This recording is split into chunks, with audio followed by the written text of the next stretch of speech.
I don't see monkeypox as the next COVID-19. It does make you sort of wonder, like, what are we missing? Did we not diagnose this before? Is it really increasing in prevalence?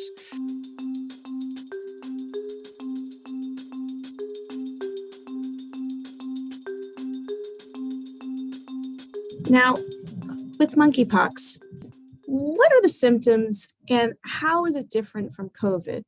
For New Yorkers, folks who don't know. Yeah. So it is quite a bit different than COVID, which is helpful. Hopefully physicians are not going to confuse the two.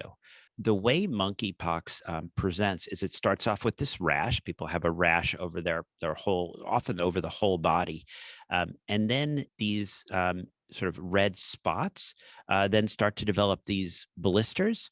But the blisters are not the classic fluid-filled blisters we see with, let's say, chicken pox or some of these other. They actually tend to be pus-filled. So there is a little bit of a recognition to how the syndrome presents. It's quite a bit different from COVID. You're not going to say, "Oh, I got a runny nose, I'm not feeling well, my body." Maybe it could be monkeypox. No, monkeypox is, at least we think in general, is this rash, is these pustular lesions all over the body. And is this something that you think we should be concerned about? I mean, I know there's this investigating case in New York. There was one in Massachusetts. It is a little odd, right, that we're suddenly seeing, these cases, and that they have confirmed, 100 plus cases over there in Europe. So it does make you sort of wonder, like, what are we missing? Did we not diagnose this before? Is it really increasing in prevalence? So I think it's something to keep an eye on. And there are certain features that are not positive. One is it actually can spread person to person through respiratory. So that's not great. The other is it has a described mortality of about 10%. I don't know if that's what we would see here in the United States with, say, advanced medical care, but that's what we've seen in other situations. So those are the two features that are worrisome. One is the idea that if people are not recognizing it, it could spread from a person infected to someone else. And the other is that, 10% mortality, that's not 2 or 4 like we saw with COVID. That's significant if that's, what would happen. And I think what New Yorkers need to know is they don't need to lose sleep at the present time about monkeypox causing problems. It's not highly contagious like smallpox is. And it is, for the most part, been associated with localized clusters in people with very close and often intimate proximity to people who have had the disease. Many of the cases have been sexually transmitted just because it requires very close skin-to-skin contact. And it's being tracked, and it's not going to cause a huge problem in our community. It may cluster, but I don't think people should lose sleep. This is nothing like COVID and nothing like smallpox, and generally will be easily contained. And now this mysterious hepatitis outbreak. I think last I checked, there were 4 reported cases in New Jersey with children. Again, what should parents know? What are the symptoms to look out for? And I know there's still much to know about it, but tell me about that.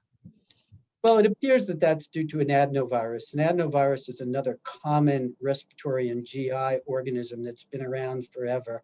And usually, causes a cold or flu-like illness or occasionally diarrhea, particularly in children. But this strain apparently has the ability, either with recent COVID or independently, of causing severe hepatitis, predominantly in children. Not so much in adults. The few cases of serotypes of adenovirus of that serotype that we've seen in our hospital have been in adults, and they've not been terribly ill and have gotten better very quickly.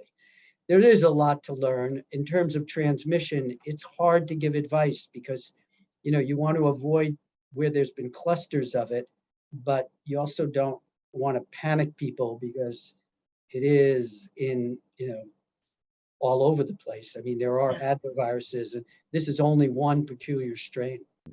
People talk about adenovirus, so science on that is still a little bit thin.